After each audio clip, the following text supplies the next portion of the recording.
You're just a checkbook with a heartbeat. My son's husband hissed that into my face at our grandson's christening reception. 18 months later, that same man went pale and started shaking. As always, before we dive into a story with an ending that's going to feel really satisfying for you, let's do a quick roll call. Type present and the city you're watching from in the comments. For everyone who has liked and subscribed, I pray that Allah makes your problems easier, widens your provision, and keeps your body healthy. Thank you, my friends. Now, listen carefully to my story. My name is Margaret, but everyone calls me Maggie.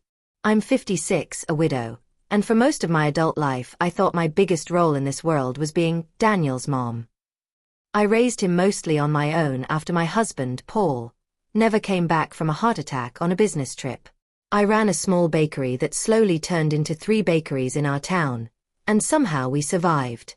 We didn't have everything, but we had enough, and for years it felt like it was me and my boy against the world. Daniel was always bright and a little dramatic, the kid who sang too loud at school plays and cried when he saw a puppy in the rain. When he came out to me at 19, he was shaking so badly he almost dropped his mug of coffee. I still remember wiping his tears and telling him, "You're my son. I love you." That's it. I meant it. I still do. I had no idea back then that some of the deepest cuts in my life would come wrapped in the language of family and love. I met Kyle 3 years after that. Daniel brought him to Sunday lunch one day, all nervous and excited. Kyle walked into my kitchen with a bouquet that looked too expensive for 2 guys just starting out and a smile that didn't quite reach his eyes. He was handsome in that polished way. Perfect haircut, watch that caught the light, white teeth. He complimented everything. My roast chicken, my tablecloth, even the little chalkboard sign from the bakery that I'd hung by the fridge. "You must be the famous Maggie," he said, leaning in for a hug before I could even answer. "Daniel talks about you all the time. You're basically his hero." My heart melted a little. I'm not made of stone. It felt good to be seen like that, especially after so many lonely nights in that big house with just the ticking clock and the hum of the fridge for company. I told myself the slight stiffness in his voice was just nerves, that the way his eyes flicked around the kitchen like he was taking inventory meant nothing. Over the next year, I saw more of that inventory look. Kyle loved my bakeries. He'd ask casual questions like, "So, how many employees do you have?" Or, "Wow, 3 locations. That must be worth a lot, right?" He'd say it with a laugh, like it was a joke, but I'd catch the way Daniel would nudge him under the table, the way Kyle would shrug and grin as if to say, "What? I'm just curious." One evening after they'd gone home, I found myself standing in the middle of my kitchen, dish towel in hand, replaying Kyle's words. "You should really think about retiring early, Maggie. Enjoy your life. Let your money work for you. Or for us." He'd laughed when he said, "for us," and everyone at the table had laughed too, but something in my chest had gone cold and tight. I brushed it off. I told myself I was being oversensitive, that young people joked differently now, that money talk didn't always mean something ugly. Besides, Daniel looked happy. He glowed next to Kyle, leaned into him, looked at him the way I used to look at Paul before life turned serious. I wasn't about to ruin that with my suspicions.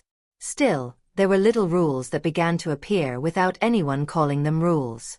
If I wanted to see Daniel on weekends, it had to be planned in advance, because they were budgeting their time. If I invited them to dinner, Kyle would say, "Sure, as long as we can talk about that thing," meaning some car payment or loan or business idea. And more, when I saw them, I was the one picking up the check, the one saying, "It's okay, I've got it," while Kyle smiled and Daniel looked somewhere between relieved and guilty. I remember one quiet night when I was closing up the bakery alone, wiping down the glass case. The lights were low, and my reflection stared back at me, older than I felt in my head.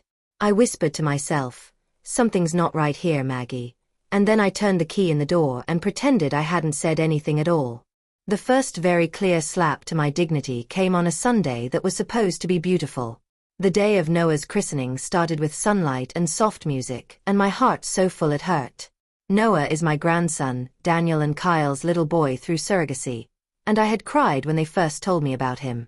I helped pay for the process, the hospital, the tiny clothes, even the ridiculous designer stroller Kyle insisted on because our son deserves the best.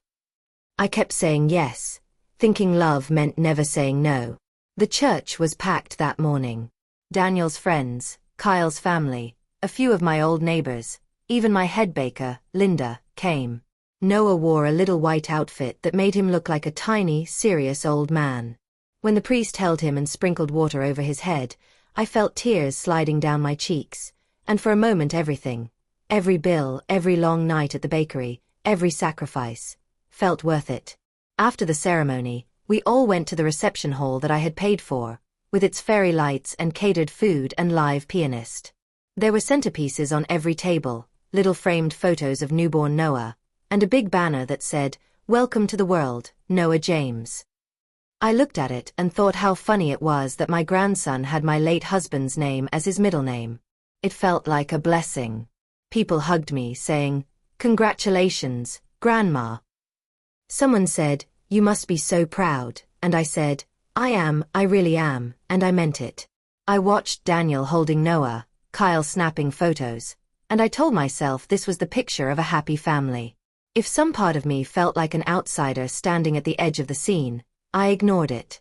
The moment everything cracked started as a small conversation near the dessert table. I was refilling my coffee, balancing a plate of cake in my other hand, when I heard Kyle's voice behind me, low and sharp. "I swear if your mom brings up money one more time, I'm going to lose it," he was saying to one of his friends. "She acts like she owns us because she writes a few checks." My hand froze midair. A few checks. Just a few. I swallowed and tried to pretend I was focused on the brownies. His friend mumbled something I couldn't hear, and Kyle laughed. "Please. She loves being the hero. She's not a person to her own self, she's a wallet. You know what I call her? A checkbook with a heartbeat." He snorted. "That's all she is. A walking, talking checkbook." The room spun for a second. I felt my heart slam against my ribs. For a moment I thought, maybe I heard that wrong. Maybe he didn't mean it. Maybe. Then his friend gasped a little and said, "Dude, that's harsh," and Kyle replied, "What?" "It's true. Without her money, she'd be nobody. She knows it. That's why she keeps paying. She likes being needed." I don't know what possessed me, but I turned around. My hands were shaking so badly that coffee sloshed over the rim of the cup onto my knuckles. Kyle's face changed when he saw me, a flash of surprise, then annoyance, then something like challenge. "What did you just say?" My voice came out too calm, too quiet. Daniel, who had been across the room, saw us and started walking over, frowning. Kyle didn't even look embarrassed. He folded his arms over his chest and smirked. "I said you're a checkbook with a heartbeat," he repeated, louder this time. "You show up when there's a bill to pay, Maggie. Isn't that what you want? To be the savior with the pen?" People went silent around us. I could feel eyes on my back, the music suddenly too soft, the clink of cutlery fading. Daniel reached us and hissed, "Kyle, what are you doing?" But he didn't sound angry enough. He sounded tired. "I paid for this whole day," I heard myself say. My voice trembled. The hall, the caterer, the pianist, the decorations. I did it because I wanted to celebrate Noah. Because I love you. Because I'm your mother. Kyle shrugged. "And we said thank you. Many times," he said. "But love doesn't mean you get to control us forever. You throw money at everything and then act like you're the martyr." His eyes swept the room. "Everyone here knows you like playing that role." Daniel put a hand on his shoulder. "Kyle, stop," he whispered. Then he turned to me, his face flushed. "Mom, you're making a scene." I stared at him like I didn't recognize him. "I'm making a scene?" I repeated. "He just called me." "It was a joke," Daniel said quickly. You're being too sensitive. Kyle's just stressed. This is a big day. My throat closed up. I could feel the heat rising in my face, tears burning at the corners of my eyes. A part of me wanted to scream, to throw the coffee in Kyle's smug face, to walk out and never look back. Instead, I set my cup down carefully on the table, like I was in slow motion. I need some air, I whispered. I walked past them, past the tables, past the banner with my grandson's name on it. I made it to the hallway outside, leaning against the cool wall, my chest heaving. My hands were shaking so hard I had to press them flat against my stomach. In the distance, I could still hear the piano, the murmur of voices, the clink of glasses. But all I could hear clearly was that one sentence echoing, "You're a checkbook with a heartbeat." That night, lying in my bed alone, I stared at the ceiling and replayed the scene over and over. Every time I closed my eyes, I saw Kyle's smirk and Daniel's uncomfortable silence. I whispered to the darkness, "Is that really all I am to them?" And for the first time, the answer that came back inside my own head wasn't an automatic no. After the christening, things didn't get better. They got sharper, colder, more expensive. A week later, Daniel came over with Noah in his car seat, and for a little while everything felt normal again. I held my grandson on my chest while he slept, counting his tiny breaths, smelling that soft baby scent that makes your heart soften no matter what's going on. Daniel made us coffee and wandered around the kitchen like he used to when he was a teenager raiding the fridge. "Mom," he started, and my stomach tightened, because I recognized that tone. The "I need something" tone. "What is it?" I asked, shifting Noah gently. He leaned against the counter. "Kyle and I have been talking. The apartment is getting too small. With Noah and all his stuff, we need more space. There's this townhouse we saw, it's perfect. Near a good school, close to the park. It would be amazing for Noah." There it was, the hook. The word Noah, used like a key. "That sounds nice," I said carefully. "Have you talked to the bank?" He shifted. "We did, yeah. But, with our student loans and the car payment, the numbers are tight. They said if we had a larger down payment, it would be easier. And I was thinking," he gave me a hopeful look, "you always said you wanted to help when I had kids." I closed my eyes for a second. I had helped. I had paid for more than I could even list without getting dizzy. Wedding costs, surrogacy, the christening, extra bills when Daniel's work was slow. But every time I had told myself, it's for my son. It's for my grandson. You can't put a price on family. "How much of a down payment?" I asked. He named a number that made my heart lurch. It wasn't impossible for me, but it wasn't small either. It was a number that represented years of waking up at 4 in the morning to proof dough and drive through snow to open the shop. It was the new oven I'd been planning to buy for the bakery, the nicer car I had promised myself after my old one started making strange noises. I hesitated for just a second. "That's a lot, honey." Daniel's face fell immediately. "I knew you were going to say that," he muttered. "You always act like you're so generous, but when it comes down to it—" "Daniel, that's not fair," I cut in. "I've helped you a lot. I just need to think. I have to make sure I can still cover my own bills, the bakery, my retirement. I'm not getting younger." He rolled his eyes. "There it is," he said. "The speech about how you're the victim. Mom, we're talking about Noah's home. My son. Your grandson. Do you want him to grow up cramped in that tiny apartment?" His words hit exactly where he wanted them to. Right in the softest part of me. "I didn't say no," I whispered. "I just said I need to think." When he left later, taking Noah with him, the house felt even emptier than before. I stood in the doorway watching their car pull away and felt like someone had put a price tag on my love and was now narrating the cost out loud. Over the next few days, the requests didn't stop. They evolved. Kyle texted me links to baby furniture and said, "He really needs this," with little heart emojis, but he never added, "I've paid for half, can you cover the rest?" It was always just assumed. When I didn't respond fast enough, he'd send, "Is something wrong? Are you mad at us?" And if I hesitated in any conversation, Daniel would sigh and say, "You're starting again. You're making me feel guilty for needing help." One afternoon, I stopped by their apartment unannounced with a bag of groceries and a casserole, thinking I could just be a normal mom and grandma for a few hours. I walked in on Kyle at the dining table with his laptop open and papers spread out. He jumped slightly when he saw me. "Oh," he said. "You're here. Nice to see you too," I said, forcing a smile. "Where's my grandson?" "Sleeping." He closed his laptop a little too quickly, stacking papers over whatever he'd been looking at. "Daniel's at work. You should have texted. I would have made coffee." His tone was polite, but there was a tightness to it.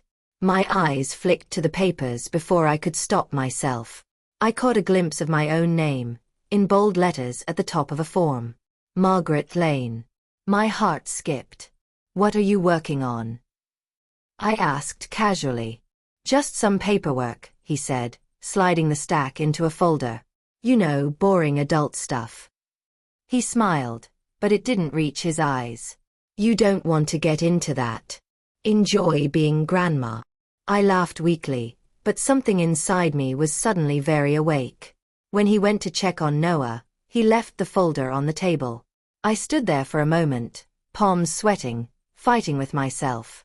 Then I reached out and flipped the corner up just enough to read the heading on one of the documents. It was a printout of an email chain between Kyle and some financial advisor. My eyes raced over the words. "Once Maggie agrees to transfer partial ownership of the bakery into a family trust, we can leverage it for. We need to make sure the documents present it as protecting Noah's future, so she doesn't feel like she's sentimental about her late husband. If we spin it as honoring Paul's legacy, she'll sign anything." I felt like someone had punched the air out of my lungs. My hand clamped down on the edge of the table so hard my knuckles turned white. I barely had time to snap a quick photo of the page with my phone before I heard Kyle's footsteps returning. I dropped the paper, let the folder fall closed, and straightened up just as he walked back in, Noah fussing softly in his arms. "You okay?" he asked, looking at my face. "Yes," I said, my voice a little too bright. "Just thinking about how big he's going to get. Time flies." He studied me for a second longer than necessary, then smiled. "It does," he agreed. "Which is why we all need to think long-term, right?" I nodded, forcing my lips to curve up. But inside, a new sentence had joined the echo of Checkbook with a heartbeat in my head. "If we spin it, she'll sign anything." That night, long after I should have been asleep, I sat at my kitchen table with my phone, zooming in on the blurry photo I had taken. I could barely read the smaller text, but the parts one could see were enough. Transfer. Trust. Ownership. Leverage. All words that meant the same thing in plain English. They saw my life's work as a resource to exploit.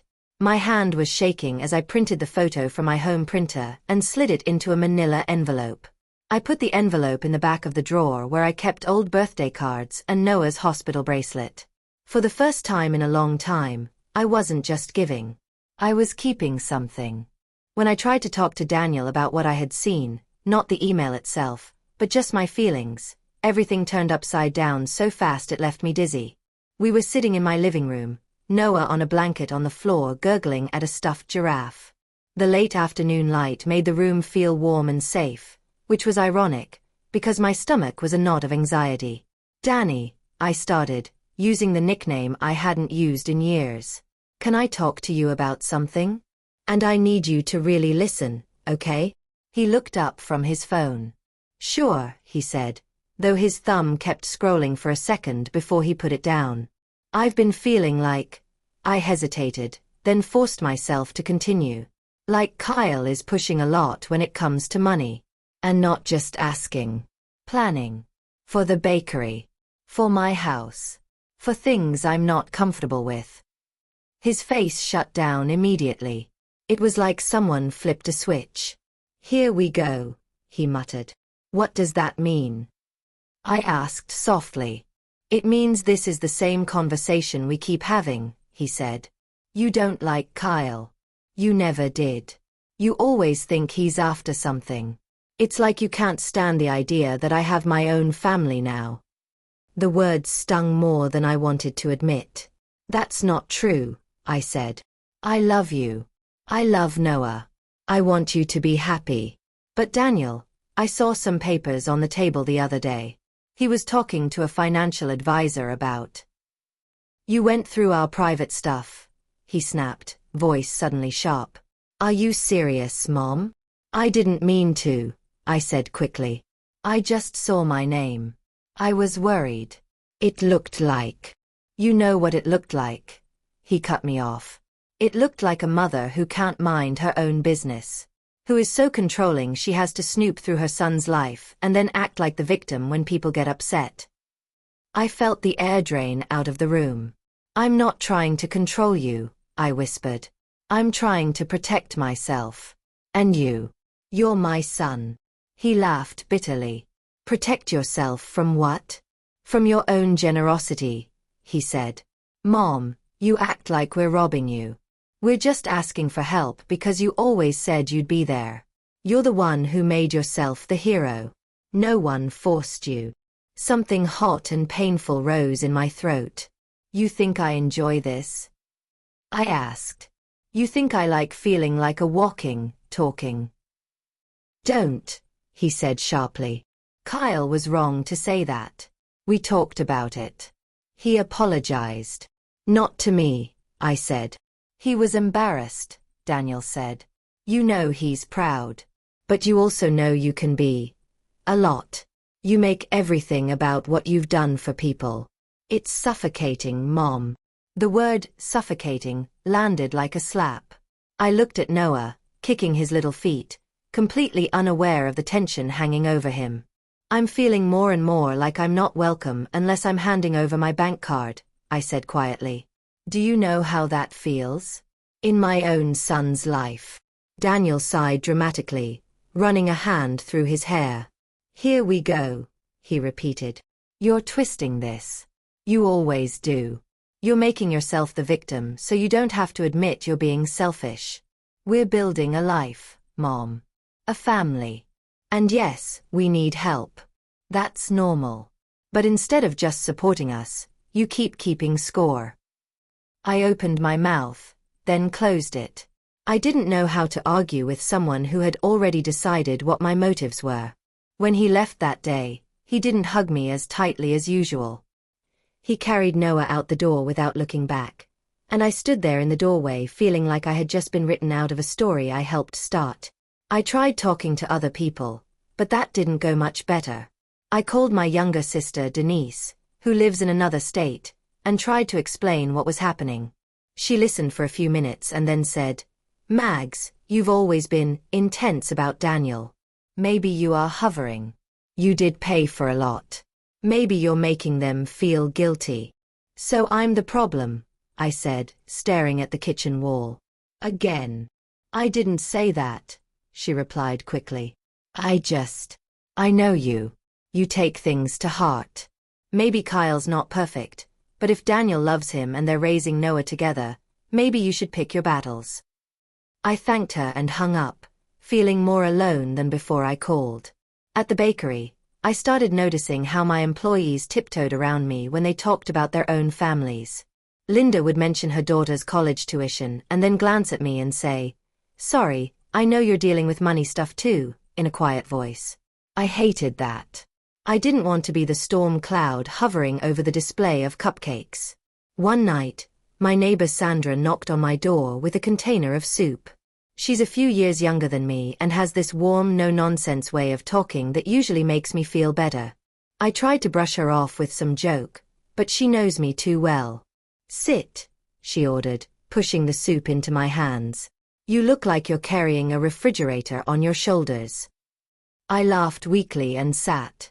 It took her all of 5 minutes to get the story out of me. I didn't tell her about the email photo, but I told her about the christening, the checkbook with a heartbeat comment, the townhouse request, the argument with Daniel. And now I feel like maybe I am crazy, I admitted. Like maybe I am making drama where there isn't any. Sandra listened quietly, nodding. When I finished, she said, Maggie, wanting boundaries doesn't make you crazy. Wanting respect doesn't make you dramatic.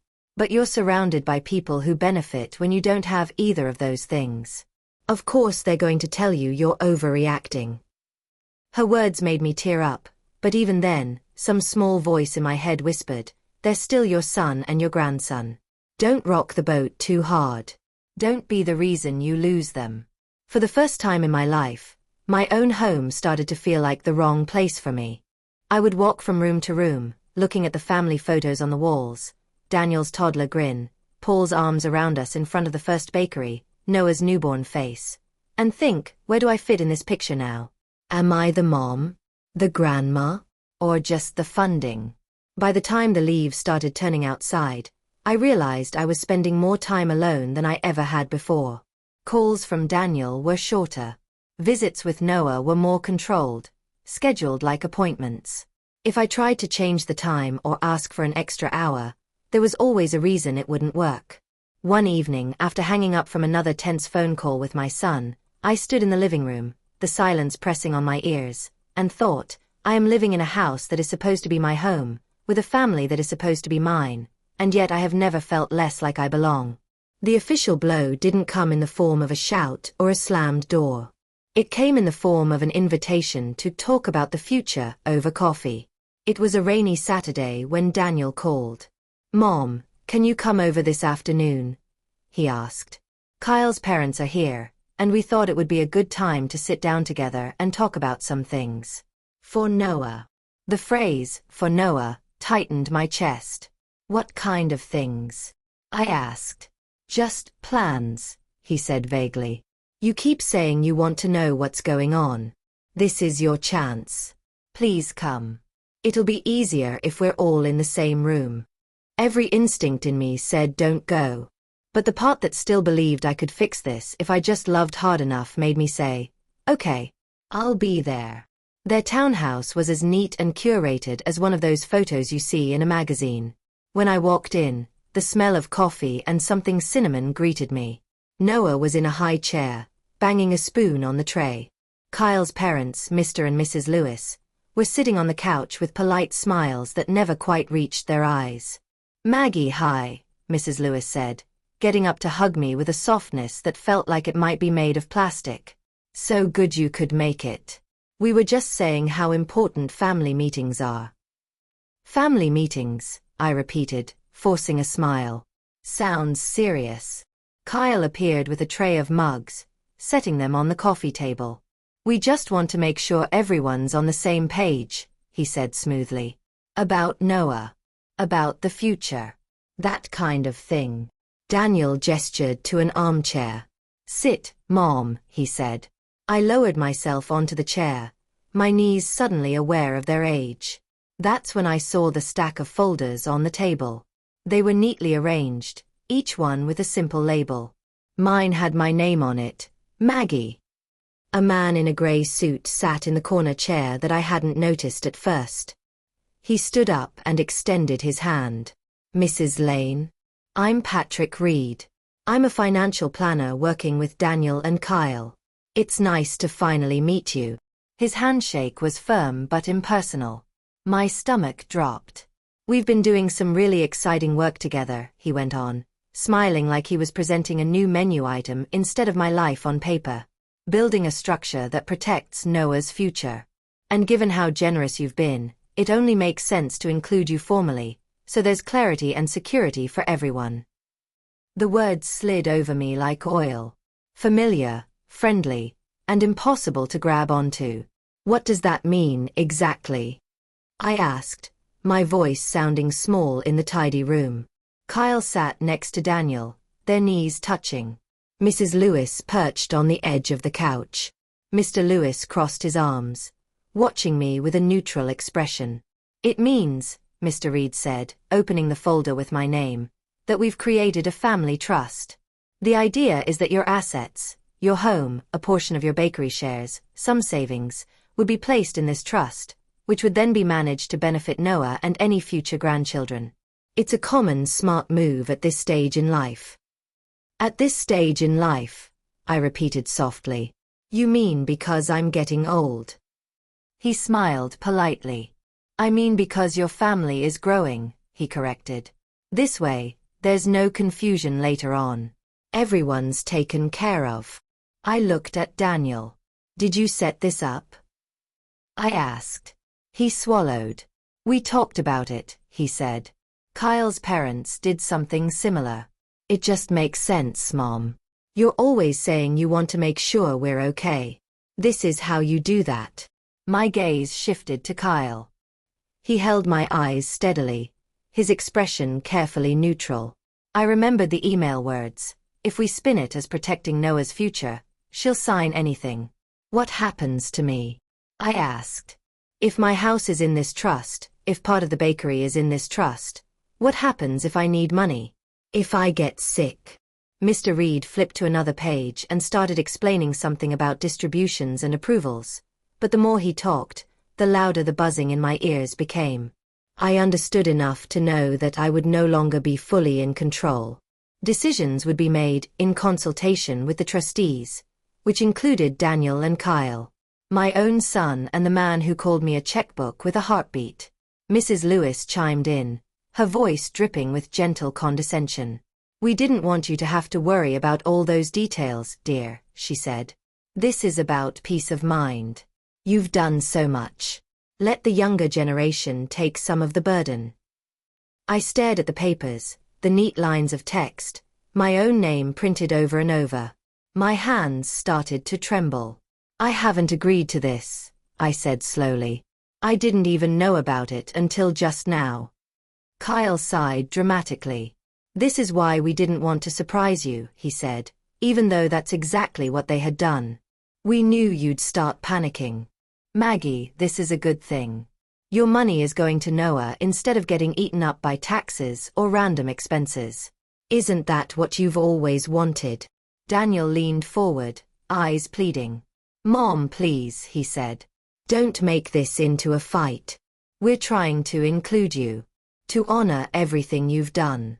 You're the one who keeps saying you're scared of dying and leaving a mess. This prevents that. I'm scared of dying broke while everyone else lives in the house I paid for, I snapped before I could stop myself. Silence fell. Noah banged his spoon on the tray, oblivious. There it is, Kyle said quietly. The ugly truth. You think we're vultures. If the shoe fits, I started, then bit my tongue. I could feel myself shaking all over. Mr. Reed cleared his throat. Why don't we focus on the practicalities, he suggested, sliding a pen toward me. If you sign here and here, we can begin the transfer of. I'm not signing anything today, I said, pushing the pen back. My voice surprised even me. It came out steadier than I felt. I need to read these. I need to talk to someone who isn't being paid by my son. Daniel's face flushed. You don't trust me, he said, his voice breaking slightly. I don't trust this, I replied, gesturing at the stack of folders. This is my life, Daniel. My home, my work. I started that bakery with nothing. With your father and I folding boxes at midnight in our garage. You think I'm just going to hand it over because somebody printed it on nice paper? Mrs. Lewis tooted softly. Maggie, no one is taking anything from you, she said. You're being dramatic. There it was again. Dramatic. Overreacting. The woman who made everything about herself. Kyle leaned back, crossing his legs. You know, this is exactly what I meant at the christening, he said, his tone suddenly colder. You want the perks of being generous without any of the responsibility that comes with it. You want to be the checkbook, but then scream when people try to balance the account. The word slammed into me. Checkbook. He said it again, right there, in front of my son, in front of his parents, in front of a financial planner who didn't even flinch. Daniel didn't defend me. He just sat there, looking torn. My entire body felt like it was buzzing. I wanted to grab the papers, rip them up, throw the coffee in someone's lap, run out with Noah in my arms and never come back. Instead, I did something that surprised even me. I stood up. "I'm taking these," I said, gathering the folder with my name on it. My hands were still trembling, but I held on tight. "I'm going to read every word.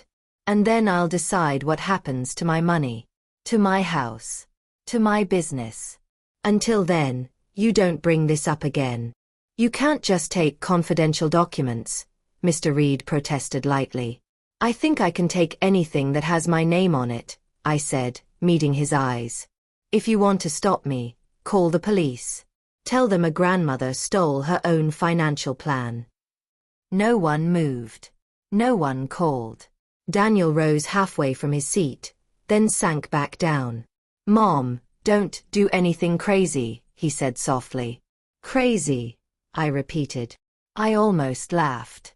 I think I've already done the craziest thing by trusting people who look at me and only see dollar signs. I walked to Noah's high chair and gently kissed the top of his head. "I love you," I whispered into his soft hair. He waved the spoon in the air, eyes bright, completely innocent. As I walked to the door, Kyle said, loud enough for everyone to hear, "If you walk out like this, don't expect us to keep begging you to be part of Noah's life. We're done chasing you. Either you're in as part of this family, or you stay out there with your precious bakery." I paused with my hand on the doorknob, my back to them. My throat burned, and my eyes blurred with tears I refused to let fall in front of them. That day, I would later think to myself, they didn't just talk about my money. They erased my role as a mother and grandmother right in front of my eyes. Then I opened the door and stepped out into the gray rain, clutching the folder like a life jacket, with no idea yet how, when, or where I was going to finally close that checkbook they thought they owned. After being called a checkbook with a heartbeat at my grandson's christening and nearly being pushed into signing away my house and bakery into a family trust, I walked out of my son's home in the rain, clutching the documents they tried to make me sign, without any idea how I was going to protect myself or my future. The weeks after that family meeting were some of the loneliest of my life. Daniel didn't call for 3 days. I kept checking my phone, picking it up every time it buzzed, only to see spam emails and bakery notifications. No, "Hey Mom," no picture of Noah in a silly onesie, no voice note of baby babble. Just silence. On the 4th day, I cracked first. I sent a simple text. "How's Noah?" The answer came 10 minutes later. "He's fine," Daniel wrote. "We're busy. We need some space right now." The words "we" and "space" dug into my chest. I started typing, "I just want to see my grandson," then deleted it. I stared at the blinking cursor for so long my eyes started to hurt. Finally, I put the phone face down on the table and walked away before I could beg. At the bakery, I went through the motions, kneading dough, icing cupcakes, smiling at customers. But my hands felt heavier, my shoulders tighter. I'd catch myself staring at the cash register, wondering if Kyle saw it as a slot machine with my face attached. One night, after we closed, Linda flipped the sign to closed, and turned back to see me still standing behind the counter, holding a rag that wasn't moving. "You're still in that living room, aren't you?" she asked gently. I blinked. "What?" "In your head," she said. "You're not here, Maggie. You're wherever they were trying to push that pen into your hand." Her choice of words made me let out a choked laugh. "How do you always know?" "Because I was divorced from a man who treated me like a walking atom long before you ever met Kyle," she said, leaning on the counter. Different details. Same script. He'd guilt me about the kids, about being a good wife, while he was using my paycheck like it was his personal reward. I swallowed. "What did you do?" "I hit rock bottom," she admitted.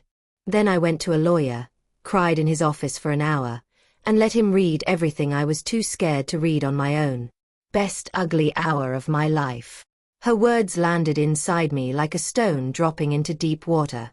I thought about the folder in my kitchen drawer, about the blurry printout of the email I'd snapped, about the man in the gray suit smiling while he explained how I could protect Noah by signing away control of everything I'd built.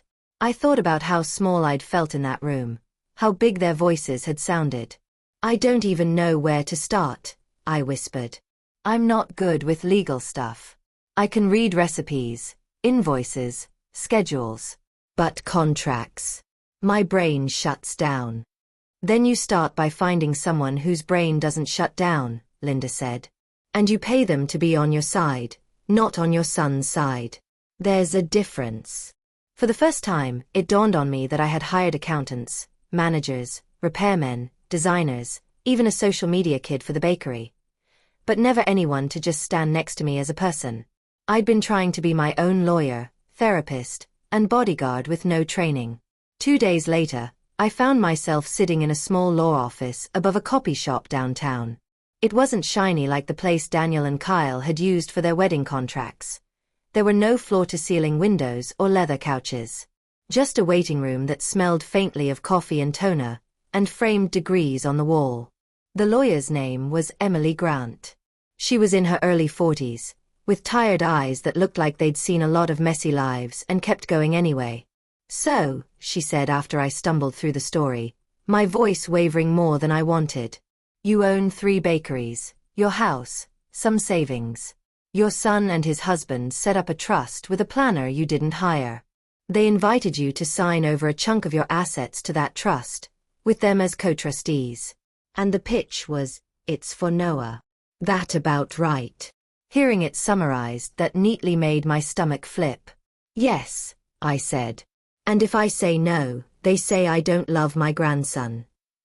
She nodded slowly. Classic emotional leverage, she said. That doesn't make the plan automatically evil. Some families do this in a healthy way.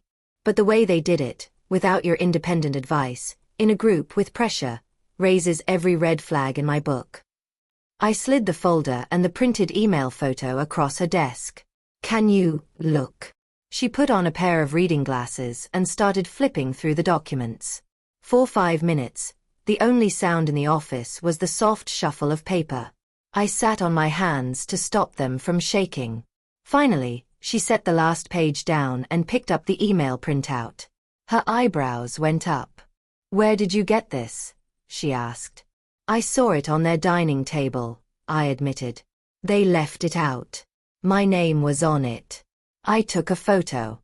I know I probably shouldn't have, but I'm not here to judge you, she said. I'm here to tell you what this is. She tapped the printout. This is evidence that your son's husband and a financial advisor were discussing strategies to get you to sign things by targeting your emotions and the memory of your late husband. It shows intent. They're hoping you won't ask questions. They're counting on your guilt and your love for your grandson. My throat tightened. So I'm not crazy. She shook her head firmly. You're not crazy, she said. You're being manipulated. There's a difference. I let out a breath I felt like I'd been holding for months. Tears welled up before I could stop them. I thought maybe I was imagining it, I whispered. Because every time I brought it up, they said I was dramatic, or controlling, or selfish. People who depend on your confusion will always call you dramatic when you start to get clear, Emily said calmly. Here's the good news, Maggie. You haven't signed anything yet. Legally, you're still in control of your house, your business, your accounts. What do I do? I asked. She leaned back, steepling her fingers. First, we protect what you have. We review all your current documents, your will, any existing powers of attorney, your business structure. We make sure nothing has already been changed without your full understanding. I flinched. You think they could have? I think, she said carefully, that when people are bold enough to plan something like this, we don't assume anything. We check. Okay, I murmured. Second, she continued, we create your own estate plan that reflects what you want, not what other people tell you your love should look like. You can still provide for Noah directly, if you want. You can choose trustees you trust, not ones who just share your DNA. You can put conditions in place so no one can use your money like an open faucet while you're alive and breathing. Something about the phrase, alive and breathing, made my chest ache.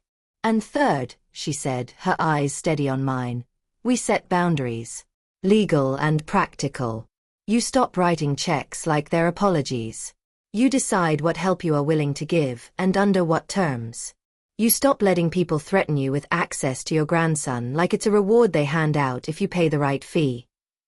Her words were blunt, but there was no cruelty in them. Just a solidness I hadn't felt in a long time. I don't want to hurt Daniel, I whispered. He's still my baby in my head. I still see him in his Spider-Man pajamas dragging a blanket down the stairs.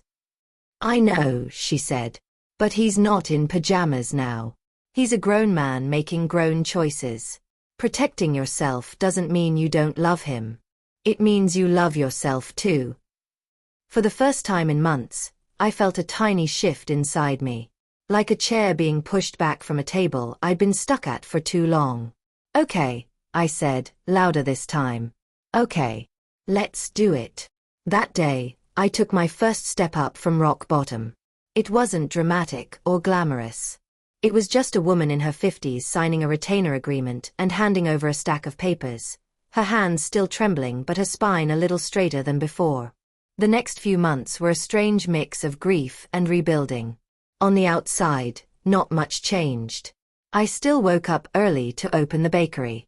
I still locked up at night, checked the ovens twice, turned off the lights. I still went home to my quiet house and made dinner for one. But inside, everything was shifting. Emily and her team went through my documents like detectives. They found a few surprises, nothing signed, thank God, but drafts of powers of attorney my old, too casual accountant had prepared just in case with Daniel already typed into certain lines. She caught small clauses in old contracts that could have been twisted down the line. We're cleaning house, she said. Legally speaking. We restructured the bakery, turning it into a proper company with me as the clear majority owner and a board that included Linda and another longtime employee, Mark, instead of just my name scribbled on whatever forms the bank had thrown at me 15 years ago. I didn't know you trusted me that much, Linda said when I asked her to join the board, her eyes shining. You've been here since we were selling cupcakes out of that broken display, I said. You've always cared about the business for the business, not for what you could take from it. That's the kind of person I want in the room. We updated my will. This time, I read every line, even when my eyes blurred, even when my chest hurt. Emily explained the legal terms in regular English, and I repeated them back to her until I could say them without stumbling. I made a decision that felt like betrayal and relief at the same time. I would leave a specific, modest trust for Noah, to be accessed only when he was an adult, with a neutral bank as trustee, not Daniel, not Kyle. The rest would be divided between my own retirement needs, some charities close to my heart, and bonuses for the employees who had stood by me through sleepless Christmas seasons and burnt batch disasters. If my grandson grows up to be kind and responsible, he'll appreciate that his grandma didn't let his parents burn through everything before he even had a say, I told Emily. She smiled. That sounds like love that plans ahead, she said. Financially, I did something else that felt small but huge. I opened a new bank account that no one else knew about. I moved a portion of my savings there, not to hide from the law, but to hide from guilt. That account was marked in my head, if not on paper, as, for Maggie's future, and I made a promise to myself that I would not use it to bail anyone out. Not even Daniel. Emotionally, though, I was still a mess. There were nights I lay awake staring at the ceiling, wondering if I had destroyed my relationship with my son. There were mornings I picked up my phone and scrolled through old photos of Noah, zooming in on his tiny fingers until my eyes filled with tears. Daniel did call, eventually. Our conversations were short and awkward. Are you still mad? He asked once. I'm hurt, I answered. And I'm trying to take care of myself. He sighed. Kyle says you're turning everyone against us, he muttered. He says you're telling people we're trying to steal from you. I'm telling people that I'm setting boundaries, I said. If that feels like an accusation, maybe you should think about why. See, he snapped. You can't stop. You always have to be right. And there it was again, the twisting.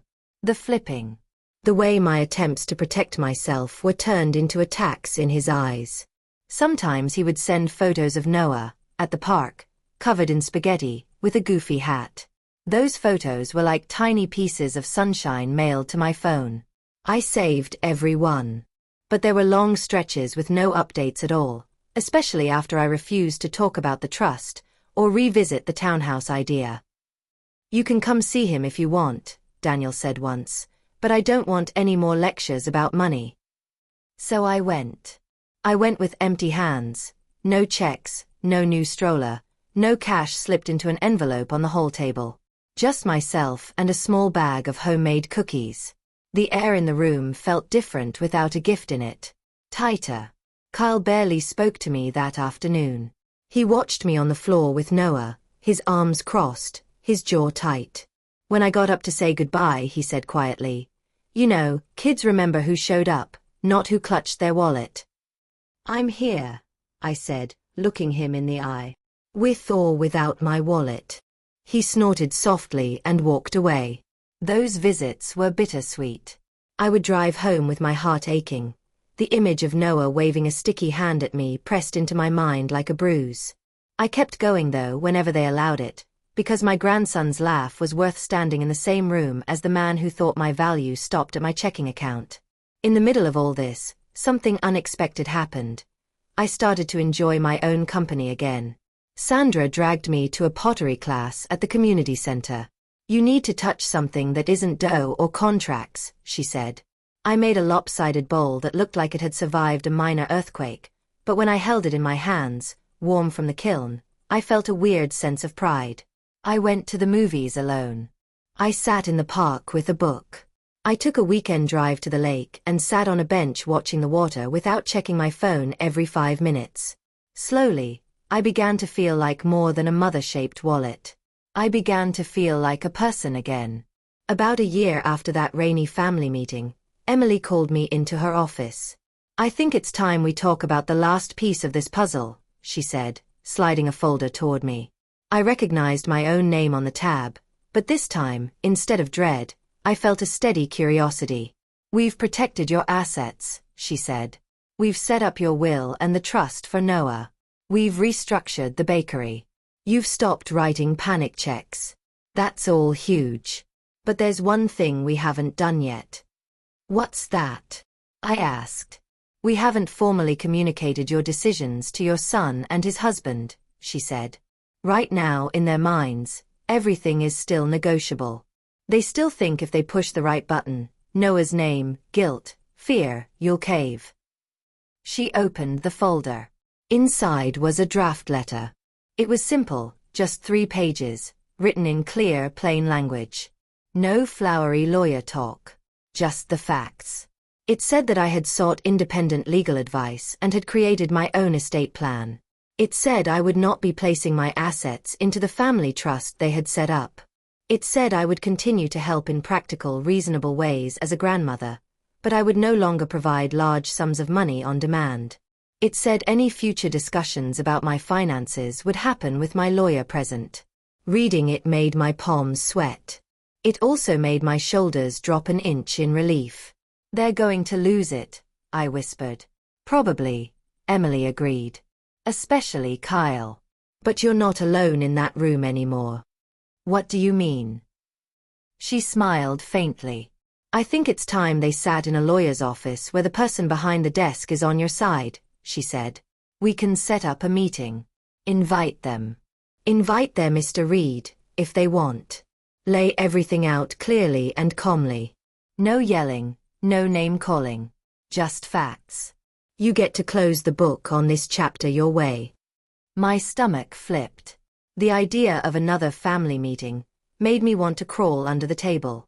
But the thought of never clearly stating my boundaries, of leaving everything in a fog of half conversations and text arguments, made me feel even worse.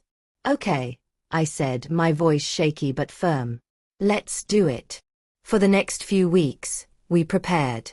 Emily gathered everything: copies of the original trust documents they'd shown me, my updated will, the trust for Noah, the photo of the email between Kyle and the advisor, printouts of text messages where Kyle had threatened my access to Noah if I didn't help with money. "I'm not trying to accuse them of a crime," I said once, looking at the pile. We're not, she agreed. But we are showing a pattern. So when you say, I will not be pressured like this anymore, it's not just a feeling. It's grounded in facts. At the bakery, I started training a new manager more intensively. You going somewhere? Mark joked one afternoon as I walked him through the monthly financial report. Hopefully not to a retirement home just yet, I said. I just want to know that if I ever need to take a step back, voluntarily, not because someone shoves me, I won't leave all of you in chaos. He smiled. We've got your back, Maggie. It felt good to hear.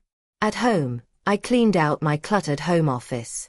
I shredded old bills, organized files, and, in a moment that made me tear up unexpectedly, took the folder with the original trust documents and moved it from the fear pile to the resolved pile in my filing cabinet. It wasn't resolved yet, not really. But it was on its way. One night, I sat at my kitchen table and wrote a letter to myself. It wasn't legal or fancy. Just a simple promise. You are more than what you give. You are allowed to keep something for yourself. You are allowed to be loved without paying an entrance fee. I folded the paper and tucked it into the same drawer where I kept Noah's hospital bracelet and his first little scribbled drawing. Those things all belong to the same story now. The story of me learning what love is and what it isn't. Finally, Emily set a date. 2 weeks from Thursday, she said. I've spoken with Mr. Reed. He'll be there with Daniel and Kyle. I told him we would be discussing your estate plan and future boundaries. He sounded curious. I laughed shakily. I bet he did. As the day approached, my anxiety spiked. I had dreams where I walked into the office and all the chairs were gone, or where the papers dissolved into dust when I tried to hand them over. I woke up sweating more than once. But under the fear, there was a thin, bright line of something else. Anticipation. I wanted this over. I wanted to close that checkbook they thought they owned and show them I was still a person holding the pen. 18 months after the christening, the day I had stood in a reception hall holding a cup of coffee while my son's husband called me a checkbook with a heartbeat. I walked into Emily's office wearing my best black blazer and the necklace Paul had given me on our 10th anniversary. My hands still shook a little, but my steps were steady. Sandra had offered to come wait in the lobby, just to be moral backup, but I told her I'd be okay. Linda texted me a string of cupcake emojis with flexed biceps. When I stepped into the conference room, they were already there. Daniel sat on one side of the table, looking tired and older than his years. Kyle sat next to him, jaw clenched, eyes narrowed. Across from them was Mr. Reed in his grey suit, flipping through a leather folder. Emily sat at the head of the table, a neat stack of papers in front of her, her expression calm. Maggie, Mr. Reed said, standing to shake my hand. Good to see you again. This time, I didn't feel small. I shook his hand firmly and then sat down next to Emily. Let's get started, she said, her voice steady. Thank you all for coming. We're here today because my client, Mrs. Lane, has finalized her own estate plan and wants to communicate her decisions clearly so there is no confusion moving forward. Kyle scoffed softly. We already had an estate plan, he muttered. It was called, Taking Care of the Family. Emily's eyes flicked to him. This is Maggie's estate plan, she said, emphasizing my name. The one that governs her assets, her home, her business. That is what we're discussing. Daniel looked at me, hurt in his eyes.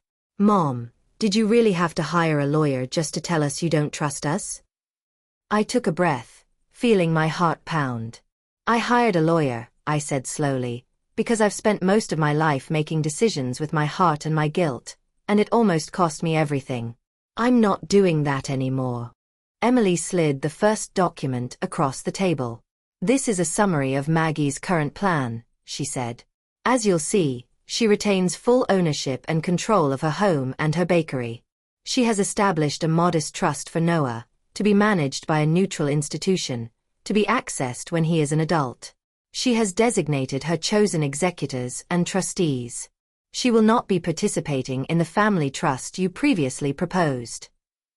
Mr. Reed's jaw tightened slightly. That's her right, he said. We never claimed otherwise. Emily nodded. Correct. However, our concern is less with the legal right and more with the pattern of pressure applied to her when she was initially presented with your plan. She pulled out the printed email photo. My stomach clenched, but I held my ground. This, she said, sliding it toward them, is a partial email chain between you, Mr. Reed, and Kyle, discussing strategies to persuade Maggie to sign, including suggestions to frame the transfer as protecting Noah's future and honoring her late husband's legacy, so she would be more likely to agree without full independent advice. Do you deny writing or receiving these messages? Kyle's face drained of color. His eyes widened for a fraction of a second before he schooled his expression. You had no right to. That's a yes then, Emily said smoothly. Mr. Reed cleared his throat. Those words are being taken out of context, he said. It's common to discuss how to present financial planning to clients in a way that resonates with their values. Is it also common, Emily said, pulling out another paper, to proceed with drafting documents and scheduling a signing meeting without confirming that the primary client, you know, the person whose house and business are on the line, has had a chance to consult her own advisor? Because from what I see here, every communication was between you, Kyle, and Daniel. Not once were you in direct contact with Maggie prior to that living room ambush. The word ambush made Daniel flinch. Maggie was invited, Mr. Reed protested. We assumed. You assumed I would show up and sign whatever you put in front of me.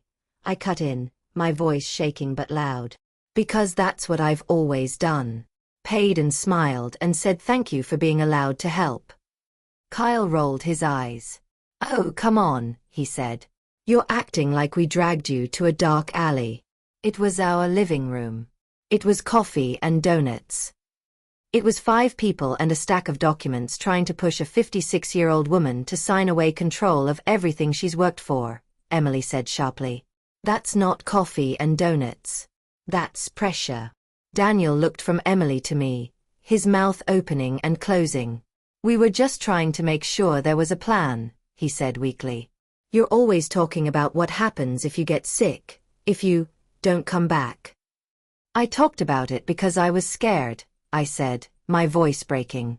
Not because I wanted you to use that fear to tie my name to a trust one didn't understand. Emily set another document on the table. Furthermore, she continued, we have copies of text messages where Kyle explicitly threatened Maggie's access to her grandson depending on her financial cooperation. She read aloud. If you walk out like this, don't expect us to keep begging you to be part of Noah's life. Either you're in as part of this family, or you stay out there with your precious bakery. The room went dead silent. I hadn't known she would read that out loud. Hearing it in her calm lawyer voice made my face burn with a mix of shame and anger. Daniel turned to Kyle slowly. You said that, he whispered. Kyle's cheeks flushed. I was upset, he said. She was storming out with our documents. I didn't mean. You didn't mean what? Emily asked.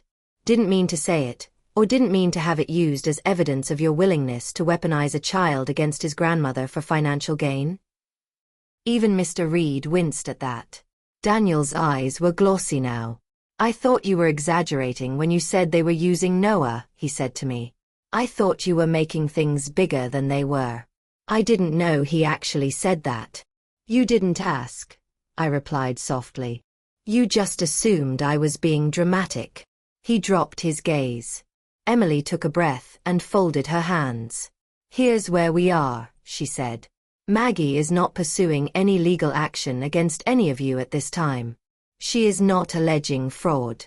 She is simply stating clearly and formally that she will not be funding your lifestyle or your plans beyond what she, at her sole discretion, considers reasonable gifts.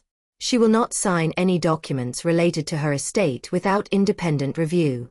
She will not be pressured, guilt, or threatened with loss of access to her grandson as a bargaining chip. If those tactics continue, we will consider other avenues. Is that a threat? Kyle snapped. It's a boundary, Emily said. The thing you claimed this whole trust plan was about. I reached into my bag and pulled out a small object I had placed there that morning. An old checkbook. The same kind I'd used when I first opened the bakery, the paper edges worn soft. I set it on the table in front of me. "You called me a checkbook with a heartbeat," I said quietly to Kyle.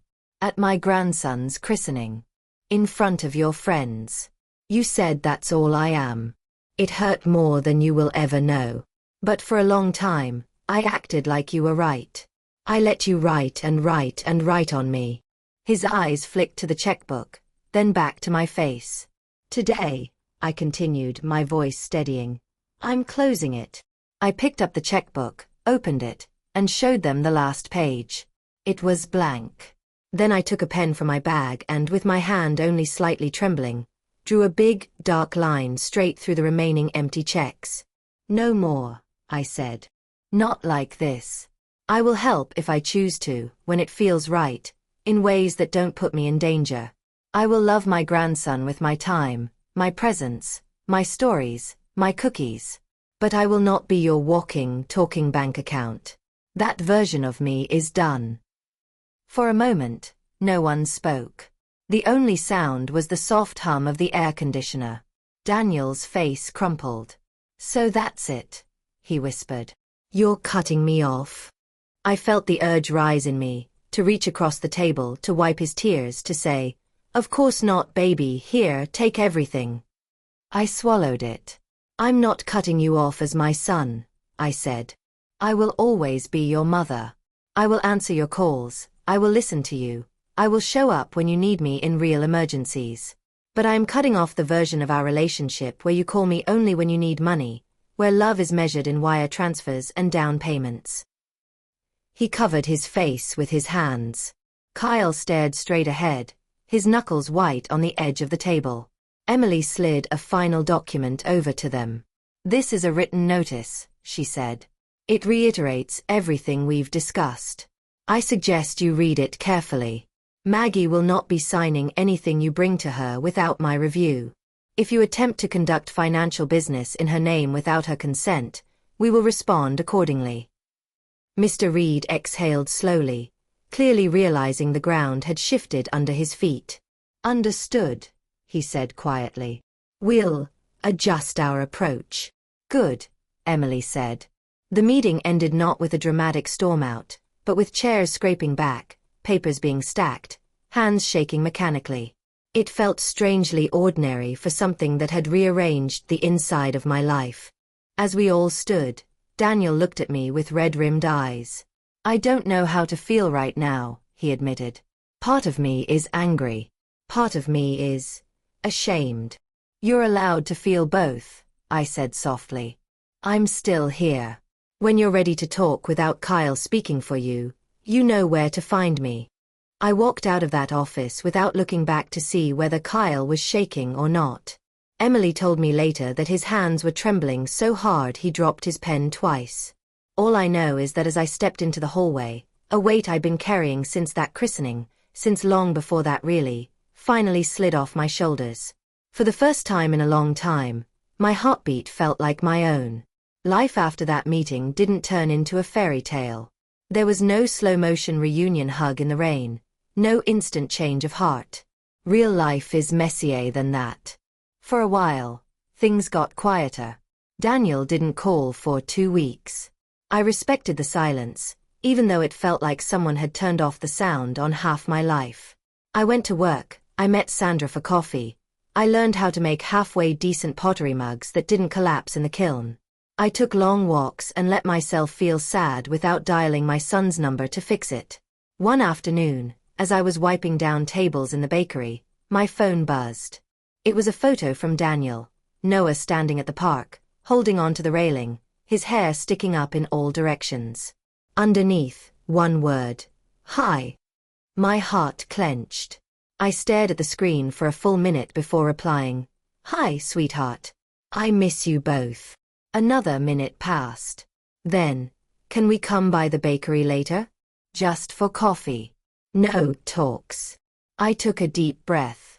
"Yes," I replied. "Just coffee." They came an hour before closing. Daniel looked tired but softer around the edges. Noah barreled into my legs with a little shout of "Nana" that almost knocked me over. Kyle came too. He hovered near the door, hands in his pockets, eyes scanning the menu board like it had personally offended him. I handed Noah a small sugar cookie shaped like a star and watched him nibble around the edges. Daniel and I talked about safe things: work, the weather, Noah's latest obsession with trucks. At one point, Noah pointed at a framed photo on the wall of young Daniel standing in front of the bakery on the day we opened. "Daddy," he squealed. Daniel smiled, a little sad. "Yeah, that's me," he told his son. "And that's Nana's shop." Kyle shifted uncomfortably. Once, his eyes met mine for a second.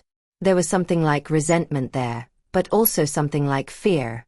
I didn't look away. I just held his gaze for a moment, then went back to wiping the counter. He left early, saying he had a call. Daniel stayed a little longer. "I didn't know about that email," he said quietly, watching Noah smear crumbs on the table. "The one Emily showed us. I knew we were talking to Mr. Reed. I knew we were making plans. But I didn't know he and Kyle were strategizing like that." "I believe you," I said. "I should have asked more questions," he admitted. I was so excited about the idea of security and planning for Noah that I didn't want to see the parts that felt off. "We all do that," I said. "We all ignore things when we're scared, or when the alternative is losing something we love." He swallowed. "Kyle says you hate him," he murmured. I shook my head. "I don't hate him," I said. "I hate what he tried to do. I hate the way he talks to me sometimes. But hating him would mean carrying him around in my chest all day. I've been carrying enough." Daniel let out a breath. "I don't know what's going to happen with us," he said. "Me and him. We're not okay right now." I wanted to say, "Leave him. Come home." But I stopped myself. That wasn't my decision. "What I do know," I said instead, "is that whatever happens, I will not measure my love for you in down payments and signatures. I'll measure it in moments like this. In star-shaped cookies and park visits and being the person you can call when your life is falling apart, not just when your bank account is." His eyes filled with tears. "I'm sorry," he whispered. "For everything. For not listening. For calling you dramatic. For not stopping him when he said that at the christening." I reached across the table and put my hand over his. "I'm sorry too," I said. "For letting you believe for so long that my love had no limits. I should have taught you earlier that it does." Noah banged his little fist on the table and laughed, breaking the tension. We both laughed with him. It felt like a small crack in the wall between us, a place where light could start to seep through. Over the next year, our relationship slowly changed. There were still rocky days. Times when Daniel slipped and asked, "Could you maybe help with?" and then stopped himself, flushing. Times when Kyle sent a cold, formal text about holiday plans that made it clear I was invited if I behaved and unwelcome if I said anything he didn't like. I chose my own boundaries. Some events I went to, for Noah. Some I declined, for me. I sent gifts that were thoughtful but within my comfort zone. When Daniel hinted at bigger things, I gently and firmly said, "I can't do that, but here's what I can do." At the bakery, things flourished. With Linda and Mark on the board, we opened a small fourth location near the lake, not because someone pressured me, but because it felt right for the business.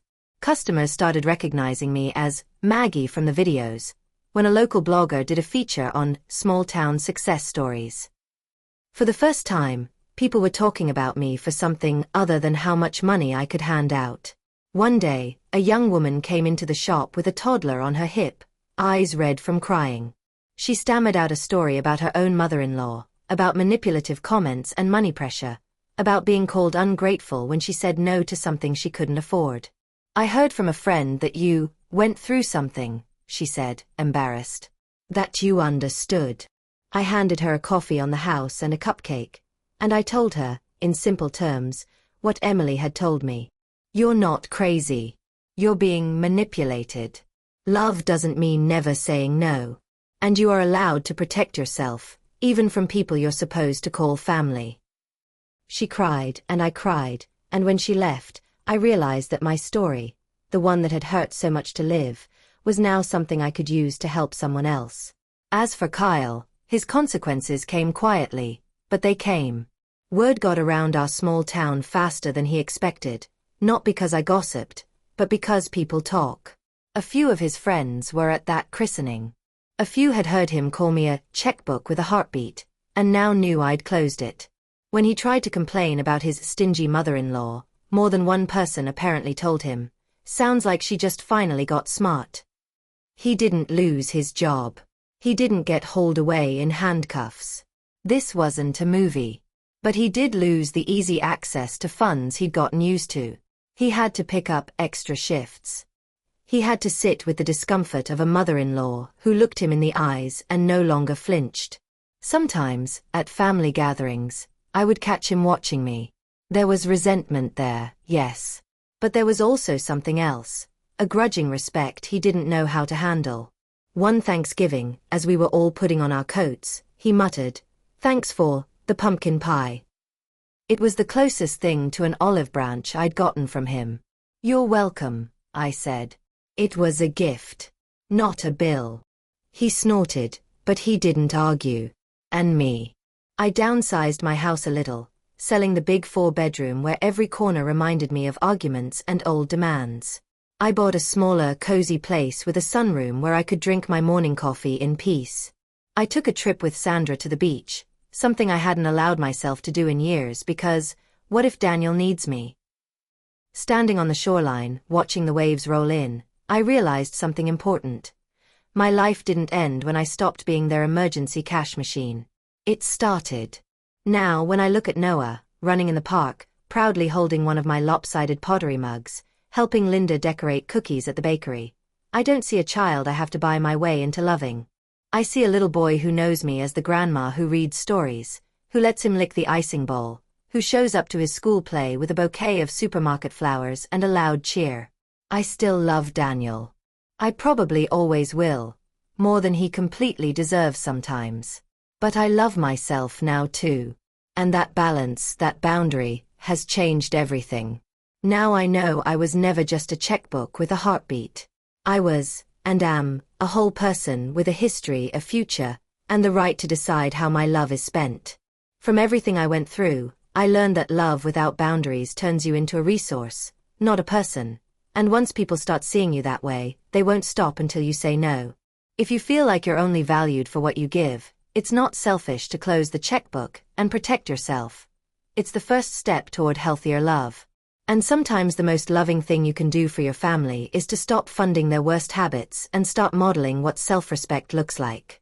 If you've ever gone through something similar or you want to share your own story, write it in the comments below. Don't forget to share this story with your friends, like the video, and subscribe so you don't miss the next stories.